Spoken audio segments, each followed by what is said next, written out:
đang nổ rồi, đang nổ. Nó nổ rồi đó, rồi để mít ra đằng sau nè. Đó, nó nổ rồi đó, rồi nẹt nè. Cái ống ga mình cầm nó cũng nhẹ nha.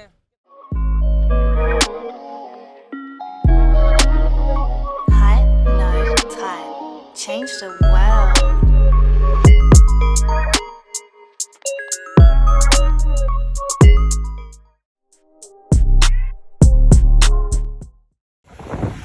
Rồi chào 500 em YouTube. Thì hôm nay là mình chạy thử Exciter 4 số Bến Tre. Thì sau khi mà ráp xong xuôi hoàn thiện hết 100%, thì mình sẽ tiến hành chạy thử giùm chủ xe và mình cảm nhận cái xe nó như thế nào. Thì ví dụ như cái xe này khi mà ráp vô á, thì mình chạy là mình thấy ghi đông nó bị méo qua bên trái. Thì vài bữa nói chung ngày mai mình nghĩ ngày mốt mình sẽ bẻ lại cây ghi đông. Mình nghĩ định kỳ vào ngày thứ Tư hàng tuần nha các bạn. Thì mình sẽ bẻ lại cây ghi đông này. Bẻ ghi đông nó đang nghi vào bên trái rất là nhiều, mình sẽ bẻ cho nó nghi qua bên phải là bên này, bên tay thắng, để cho cái xe nó thoải mái nhất. Tiếp đến đó là mình chạy thì mình sẽ kiểm tra là nồi có hú hay không, có giọng nồi hay không, nhông sinh dĩa rồi máy hay không, và dàn phù nó hoạt động tốt hay không. Thì đa số những cái xe mình làm á thì mình đều làm cái dàn phù trước á, nó hơi nặng chút. Thì có thể 1 tháng đầu 2 tháng đầu các bạn đi nó hơi cưng, nhưng mà về sau các bạn đi sẽ rất là ngon, nó dịu cái xe. Chứ còn nếu mà vô mà mình đà ba mình làm cái phù nó nhẹ liền á, rất là dễ. Nhưng mà quan trọng là các bạn đi là từ nửa năm 1 năm sau á, thì cái phù mình nó có ngon hay không. Mình rất là quan trọng về dàn chân và cái phù, cái xe nó phải chắc chắn. Đó thì mình quan trọng cái điều này lắm, cho nên là mình luôn kiểm tra dàn chân và phần máy kỹ càng trước khi giao đến khách, và ngay cả chở bình xăng lên sáng sớm hay bấm đèn nổ. Còn là để lâu đồ á, đi để từ sáng đến chiều bấm đèn là phải nổ, chứ không để sáng chiều bấm đèn nào nó thua luôn. Rồi vậy là cảm ơn mọi người, chào mọi người. Chào 500 anh em YouTube. Thì hôm nay là mình đến với chuyên mục là dọn Exciter 4 số con tự động 71C159847 của em trai đến từ Bến Tre. Thì hôm nay các bạn chứng kiến được một cái thành phẩm mà khi mình đã dọn xong hoàn thiện 100%. Thì các bạn nên lưu ý về điều gì? Các bạn nên lưu ý là các bạn phải lên kênh YouTube Anh Tây Côn Điển, các bạn bật phần 1 lên các bạn coi. Tại sao mình phải dùng từ bật phần 1 lên các bạn coi? Bởi vì ở đây là cái xe này là một cái xe nát 100% toàn diện. Thì mình đã phục dựng lên lại để cho nó đẹp như hôm nay. Thì mình phải nên nhớ là một cái xe, tại sao mà người này dọn bao nhiêu tiền, người kia dọn bao nhiêu tiền, em không bao giờ em quan tâm điều đó. Em chỉ quan tâm là tôi dọn một cái xe bao nhiêu tiền, tôi không quan tâm người ta. Thật sự nếu mà nói ngày hôm nay mà mình quan tâm tất cả mọi người làm bao nhiêu tiền thì chắc mình không thành công, mà cũng không có quay để thành công hết đó. Bây giờ ở xe này tổng tiền mình dọn bao nhiêu quên rồi, nói chung 60 mấy triệu em nhiêu quên rồi, không nhớ thiệt. Nhưng mà em trai này đến từ Bến Tre, xe thì em trai mua lại của mùi khác.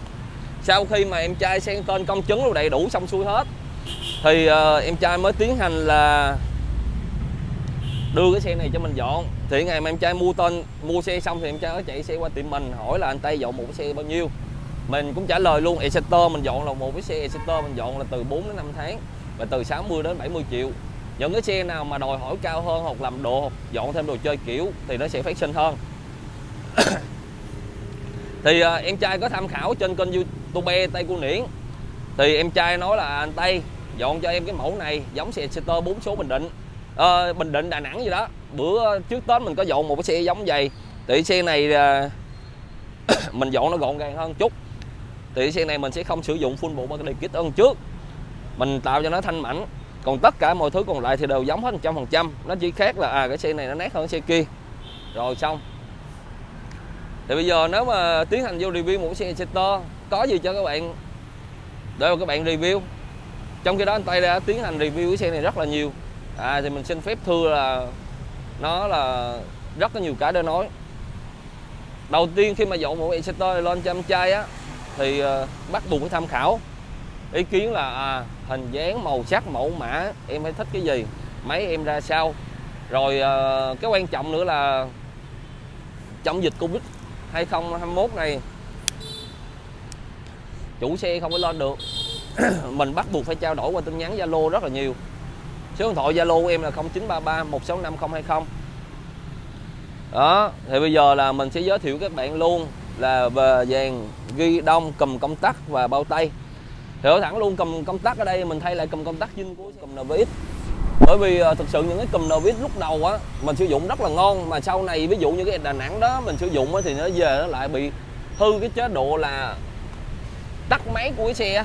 Cùm NVX nó có nút tắt máy ở đây nè, thì nó lại hư chế độ này, rồi khách người ta phải đẩy bộ hay gì đồ đó, hoặc là sau khi mình gắn mình phải bỏ chế độ này rất là nhiều xe. Thì thôi sau này mình gắn lại cái cặp cùm zin luôn để mà khỏi mang tiếng, giống như nhiều khi người ta không có hiểu, người ta hỏi sao mà anh ta gắn đồ mới mà lại bị như vậy. Nhưng mà cái này mình vô hãng mình mua một cùm cho nhà sản xuất người ta sản xuất, thì giờ hỏi mình cũng không biết. Đó thì thôi, cách tốt nhất là các bạn gắn lại cùm zin đi, bởi vì mình dọn theo phong cách trẻ trung, cũng không phải dọn kiểu dọn đồ, năng động gọn gàng cho một chiếc xe. Đó, khi mà ngày hôm nay các bạn thấy được cái xe á, thì các bạn thấy là cái đồng hồ này nó rất là đẹp rồi đúng không? Thì cái đồng hồ này là mình làm lại dựa trên cái nền tảng của đồng hồ cũ, không tốn tiền các bạn nhiều, vừa hợp lý và kinh tế mà vừa đẹp mắt. Đó, rất là đẹp. Rồi tiếp đến luôn là mình sẽ giới thiệu về phần phuộc. Phuộc thì xe này có bị lỗi lầm là phuộc xe này một cái vỏ phuộc là hư á, nó hơi sơ mi ở trong, mình phải làm lại sơ mi rồi xong hết mình xử lý, bắt đầu mình thay ti xong rồi bắt đầu mình mới bỏ mình sơn đồ lại cho chủ xe. Dĩ thắng trước thì đời này dĩ nhiên là dĩ thắng trơn rồi, vì nó heo một bit, nó là dĩ thắng trơn hết. Mâm này là mâm của chủ xe mình sơn lại, thì cái mâm sơn đẹp hay không thì các bạn phải thấy được là cái độ mỏng của cái mâm. Khi mà sơn chữ nghĩa nó còn rất là mỏng, nó không có dày, nó che lên cái mâm. Vỏ thì mình sử dụng vỏ IZ003 70 90 và đằng sau là 90. Dây dầu mình luôn thay mới, camera có thể đứng ở đây để mình thấy được cái nước luôn, cái nước vậy, cái nước luôn thay mới, nó là mặt tiền của một cái chiếc xe khi mà dọn. Đó, để cho nó đẹp và nó giải nhiệt tốt hơn. Còn về phần ví dụ như một cái dàn áo giống vậy thì khi các bạn mua nó sẽ không có những chi tiết ở đâu các bạn.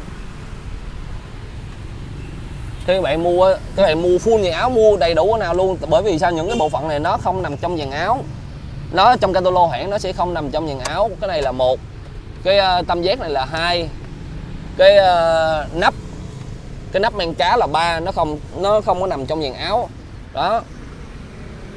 Và ví dụ những cái xe nào mà các bạn sợ mà hết pin á, thì các bạn cứ nói mình, hoặc là các bạn không quá khó về cái độ zin á, các bạn nói mình bỏ stop tay, bỏ stop chân luôn. Còn không là mình bỏ stop chân, mình để stop tay lại. Đó, để cho nó gọn cái xe. Nhìn vô chỗ đây nó không có thấy được cái báo số nữa. Thì dựa trên một cái nền tảng, một cái xe mà nó còn đồ zin hay là không còn đồ zin á, mình tận dụng lại. Ví dụ như cái xe này là mấy con ốc này nè, các bạn thấy được là nó còn chữ S, chữ U, chữ B đồ á, rất là nhiều. Thì đó là những cái sai lầm mà trong xe Đà Nẵng nó không còn nữa mà mình thay. Đó, mình thay được những con ốc chữ S đó mình giữ lại luôn. Thì cái đó là cũng chủ xe Đà Nẵng người ta góp ý với mình á, thì mình cũng học hỏi và mình cảm ơn em trai rất là nhiều. Thì xe nào còn mình mới giữ lại nổi, bởi vì những ốc này khi mà mình mua ốc hãng nó chỉ đúng là 8 ly và 10 ly, chứ nó không có còn được chữ S chữ đồ nữa. Mà thực sự khi cái xe này dọn lên nó sẽ rất là giá trị về ngoại hình và hình dáng và những con ốc zin. Ví dụ những ốc zin này là mình bỏ mình xi lại cho nó đẹp, và khi mà bỏ xi lại thì bắt buộc luôn rất là quan trọng về nước xi. Người ta dân ở Bến Tre cho nên là mình cố gắng xi sao mà cái màu ốc xi nó đẹp nhất và nó chuẩn nhất và nó lâu xuống màu, chứ không là ở dưới đó cái miền nước mặn á nó ăn mòn cái xe này hết. Giống như lúc mà mình đã rã ra thì phần làm đồng mình xử lý rất là kỹ. Rồi đây camera thể tới đây quay vô góc nhỏ này. Thì phuộc sau á mình kiền là kiền ở trong, sau này mình kiền ở trong, mình không có kiền ở sau nữa, bởi vì có nhiều anh em thì người ta sẽ đi bánh lớn hoặc thay nhông sinh dĩ rồi cái bánh sau này xét vô đây quá nó đụng cái kiền. Cho nên là mình chỉ tiến hành là mình kiền ở sau thôi, mình không có kiền ở trước nữa. Và một khi mình đã thay gấp mới và mình kiền thêm gấp thì dĩ nhiên nó chắc chắn lắm và chạy cái xe nó đầm, nó an toàn. Nguyên cái dĩ bô này hãng á nó không có dĩ bô màu đen này. Các bạn mua full cây nó không có dĩ bô màu đen này. Khi mà mua full cây dĩ bô hãng thì nó chỉ có được là full cái bô dĩ màu trắng. Mình phải mua một cái dĩ màu đen này mình thay thế vô cho em trai chủ xe. Rồi cái gác chân này thì mình giữ lại, nhưng mà mình thay full bộ gác chân mới. Gác chân này là mình giữ lại cho người ta, thay full bộ gác chân mới. Và các bạn nên lưu ý là con ốc này nè các bạn, ốc bóng nha, ốc xi bóng nó mới đúng. Nói chung là gắn ốc xi bóng một ốc số 10 gì á cũng được. Nếu mà xe các bạn không có thì mình thay thế bằng ốc số 10 cũng được, nói chung nó cũng đẹp. Đó, còn cái mâm sau nè, cái mâm sau thì camera quay làm sao mà thấy được cái mâm sau á. Nói chung cả cặp mâm luôn, người ta sơn lại rất là đẹp. Thì khi mà cái mâm này mình gắn lên xe á, thì bắt buộc luôn á là mình phải đem đóng tăng bu bánh sau lại, bởi vì bánh sau nó sẽ hết tăng bu. Mình đóng tăng bu bánh sau lại rồi mình thay bố thắng. Và cái quan trọng nhất của cái bánh là cái gì, là mình đi cân cái bánh này lại, mình cân bánh trước bánh sau luôn. Để làm chi, để mà cái xe khi mà lên xe á, người ta chạy lên mà cỡ 80% cái xe nó để xe đầm, nó không bao giờ mà nó nhảy hay gì, hoặc là nó không có bị hai hàng. Còn ví dụ như mà chạy lên 100 mà các bạn cảm thấy ghi đông mình nó hơi lạng á, cái đó thì bình thường, bởi vì cái đó là phụ thuộc vô cũ mình đóng nặng hay đóng nhẹ thôi. Còn dàn chân bắt buộc mình phải xử lý ngay từ đầu hết. Tiếp đó là về cái yên. Thì cái yên này là mình lấy một cái yên cũ mình lợp lại cho chủ xe. Đó, cái anh trai lợp yên là anh trai này nè. Địa chỉ lợp yên đó, sau này mà đi giãn ra thì cứ đem cái yên này tới căng da căng mút rồi ra lại. Rồi những ốc bắt yên đồ dưới đây á là lợp gọn gàng hết, ốc ép đồ nè, màu sắc rất là đẹp, các bạn thấy không? Đó, thì mình sẽ lợp cái yên lại. Dây cao su hộp bình đồ là bắt đầy đủ cho chủ xe luôn. Đó, dỡ cái yên ra là phải sạch sẽ nữa. Rồi mình sẽ review qua bên đây về bộ nhâm xích, kêu là nhâm xích đấy bắt à. Và review không tải.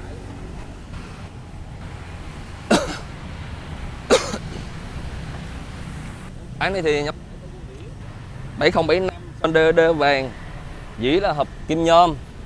Đó, và ở đây á, là đợt này mình sưu tầm thì mình sẽ không dán cái tem dài em mình hay dán nữa, mình sưu tầm được cái tem Dash Exciter đúng luôn, năm 2007, sản xuất năm 2007, con tự động thì mình dán vô cho em trai.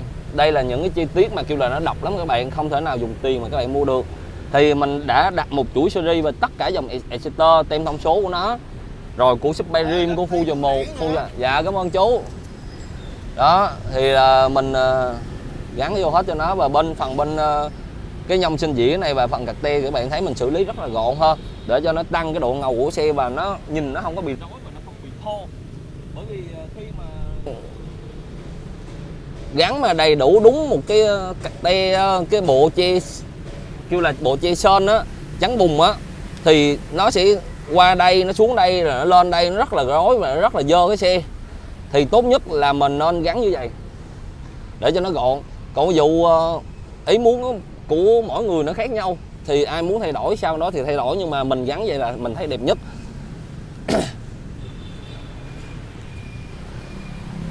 Về phần gác chân xếp này nè, mình thấy nó cũng hay lắm. Và tất cả những cái xe mình đều làm này hết để cho nó gọn. Rồi cái độ rơ của ốc nè, của cần Amazon nè, phải đúng độ rơ cho phép. Báo số thì cái xe 4 số nó nằm hoài vậy nè, các bạn nên thay mới nha. 5 số thì bị chi hút, chứ còn 4 số á, thì nằm hoài, các bạn nên thay mới. Thì ví dụ như dọn một cái xe như vậy, xe này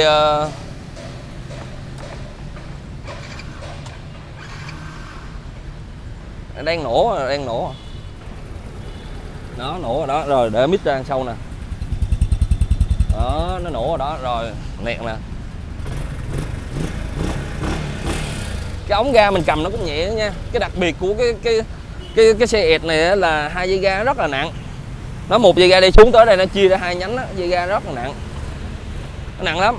Thì mình phải biết khắc phục nó làm sao mà khi mà người ta dọn một cái xe mới mấy chục triệu người ta cầm lên. 2 điều trên một cái chiếc xe mà quan trọng nhất là người ta cầm vô ống ga, người ta dặn cái xe nó phải đi liền, ống ga nó nhẹ. Cái thứ hai nữa là nhông sinh dĩa nó phải êm và cái nồi nó bắt. Mặc dù là mình biết là mình đang ráp một cái xe zin 100%, nhưng mà các bạn nên ăn gian sau đó để mà cái nồi nó đi liền, nó đừng có chờ quá. Nó sẽ ảnh hưởng tới cái cảm giác chạy xe của người chủ xe, nó rất là khó chịu. Thì tại sao mà những cái mình có dọn đều hoài. Đầu tiên là so với dòng Exciter 5 số thì nó sẽ gọn hơn. Và cái thứ hai cực kỳ thích ở đây là cái máy của nó. Cái máy của nó rất là êm và rất là nhẹ. Thì có nhiều anh ở dưới quê anh khi mà anh gửi lên cho mình xong á, anh mới nói là bây giờ mới hiểu là dùng từ là êm như chó chết là làm sao. Nổ rồi đó, bấm cái nổ rồi đó. Nè. Thì cái con chó nó thở, các bạn còn nghe nó thở. Còn chó mà má nó chết là nó nằm nó chết luôn, nó đâu nghe nữa đâu, đúng không? Chính xác vô là coi clip xe Exciter chữa và ở trên Bình Tân á, anh trai đó cũng vui tính lắm. Anh Tú Bình Tân chạy xuống anh sửa chữa xe đó, nói thì giờ mình mới hiểu là cảm giác mà làm một cái máy Exciter đúng á, như thế nào. Bởi vì khi mà một Exciter đúng, mình làm đúng á, thì các bạn chạy Rodai xong, khi mà anh giao xe cho em nha, em nhớ nha, khi anh giao xe cho em xong, em về thì ở trên đồng hồ của em nó hiện 500 cây thì em thay bình nhớt tốt tới 1000 cây. Trên đồng hồ hiện 1500 cây thì em thay tiếp bình nhớt thứ hai. Trên đồng hồ hiện 2500 cây thì em thay thêm bình nhớt thứ ba. Nhớt các bạn có thể lựa chọn là Repsol Racing, Amsoy, Motul 300V. Đó là 3 dòng nhớt mình hay xài nhất. Còn mình không có bán nhớt hay gì đồ hết, cho nên là tôi không phải BA cho những cái tiệm đó. Thì thực sự là cảm giác mà khi mà một cái Exciter 4 số mẹt nhỏ này rất là thích luôn á. Ở nhà ngoài quê thì còn một cái xe 5678 nhưng mà nó con Tây. Có lẽ sau này thì nên sưu tầm thêm một chiếc con tự động để bổ sung vô bộ cho nó đủ luôn.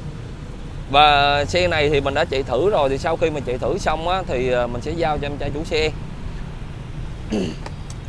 Một cái xe Exciter khi mà em ráp máy xong nó sẽ có rất là nhiều khó khăn về phần máy nha. Đồ nó chuẩn và nó bền hơn quay rim rất là nhiều.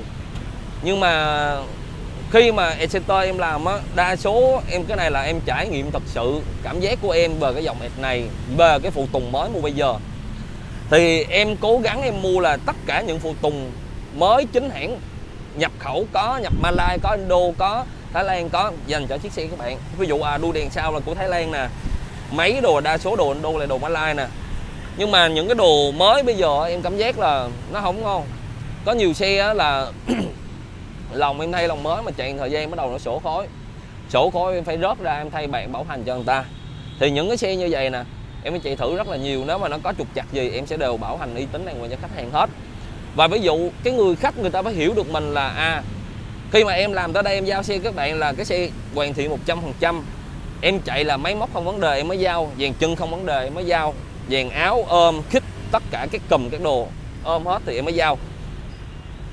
Thì nếu mà có bất cứ trục trặc gì phần động cơ, phần máy mà dành cho cái xe mà em dọn, một cái xe em sửa chữa, thì các bạn, mình có cái miệng và đồng tiền là của mình mà, thì các bạn cứ chia sẻ thẳng là anh Tây giờ khi anh Tây làm cho em cái xe như vậy, bây giờ cái xe nó bị ra khói, bây giờ sao anh Tây thì ra khói lên anh Tây bảo hành, chứ bây giờ sao, đúng không? Khi mà các bạn dưới tỉnh thì các bạn cứ gửi lên mình bảo hành. Hoặc là những cái vấn đề mà các bạn phải nói đúng, ví dụ như các bạn chạy cái xe này nó êm đi, nhưng mà nó là Exciter, nó là cam cò làng, bắt buộc nó phải kêu cò nha, nhưng mà mình cố tình mình ép cho nó xuống cò đồ rất là êm. Thì có nhiều anh nó nói sao mà mình lên ga như vậy á nó kêu, mà hỏi sao tối giờ dắt xe vô phòng lên ga nó kêu, trời mấy cha, cái xe này là xe động cơ đốt, nó hoạt động 4 thì nó phải có tiếng cam cò, có tiếng sinh cam đồ, mình đã cố gắng mình ép cho nó ôm hết sức có thể. Còn mấy cha chạy cái xe mà mấy cha về, ví dụ có nhiều anh nữa nha, cái này bánh sau đang chạm đất thôi, quên cái xe nổ rồi, cái xe đang nổ nè mà không có biết bấm đều hoài. Có nhiều anh về đạp âm gia về, xong đạp âm gia xuống luôn, nó ủa sao cái bánh sau nó còn quay. Thì mình mới hỏi với ảnh á, ủa là cái xe anh chạy hay là cái xe á anh đội lên đầu anh tôn thờ nó. Nè tôi xuống bánh khỏi đụng cỏ luôn. Nhất là mấy xe đây con nè, đạp da ngắt da bánh quay là bình thường. Cái chuyện mà Amazia đạp bánh quay vậy là bình thường nha. Nè tôi đạp thẳng nè, rồi tôi thả ra nè, chân tôi nè tôi đạp thẳng nè, tôi thả ra bình thường. Khi mà cái xe nó xuống đường nó chạy tốt thì thôi à, mình đâu có quan trọng là cái chuyện mà cái xe nó bánh nó quay không quay các bạn. Bởi vì sao, Nhông Sinh Diễn nó kéo Ford đồ mới hết, Ford bánh trước Ford bánh sau đồ, là tất cả mọi thứ là nó Ford mới hết. Đó, mày thấy anh giống Mã Kim Sao hồi xưa giống thằng quay đẹp lắm, đẹp lắm hả? Đó ra đó, trời ơi chết đi má, lâu lâu hứng thơ, lỡ hứng thơ đó. Thì ví dụ như cái xe mình hoạt động là nó lăn bánh tốt hay là không lăn bánh tốt, chứ các bạn tính mà cái xe mình đâu phải mình dọn cái xe giờ mà để mà mình tôn thờ nó, mình đẩy cái xe nó vô trong buồng rồi mình ngồi mình nghe nó. Vậy thôi giờ muốn xe chi vậy thôi đi bộ đi, đúng không? Tôi là người theo trường phái thực dụng, tôi xe dọn rồi để đi. Có nhiều anh dọn cái xe tôi về, dọn tiệm Tây Côn Điển về, đúng không? Mấy anh dọn về xong mấy anh chân, mấy anh không đi mà cái máy tôi vẫn cố gắng tôi làm cho mấy anh ngon. Tôi không có quan tâm là cái xe anh dọn ngon để chân hay gì hết, nhưng mà tôi chỉ quan tâm là cái xe là nó phải chạy được, nó phải chạy thiệt ngon. Chứ còn nếu mà nó mà dọn một cái xe đẹp xong á giờ mấy anh không đi, mấy anh chân, tôi ráp cái xe chắc chừng tuần 2 tuần đổ lại à. Anh Quay anh sao đâu, tôi cảm ơn anh. Đúng không? Nếu mà ráp tôi ở đảm chắc chắn luôn, nhiều anh á, nếu mà kêu dọn cái xe về đỡ chân mà giống như không quan tâm phần mấy luôn. Ta ráp một tuần lỡ xong chờ có đồ sơn đồ xe xong là người ta ráp. Mình ráp ở đây là cái xe phải chạy ngon, chạy được. Cái thằng chủ xe nó bỏ tiền ra nó dọn, nó giờ đi uống cà phê với bạn bè nó nở mặt nở mày đồ được. Má lâu lâu thấy cái coi ông thầy ra xe cái ghiền độ giờ bắt trước đi không nha ông nội. Dữ dằn không? Dữ.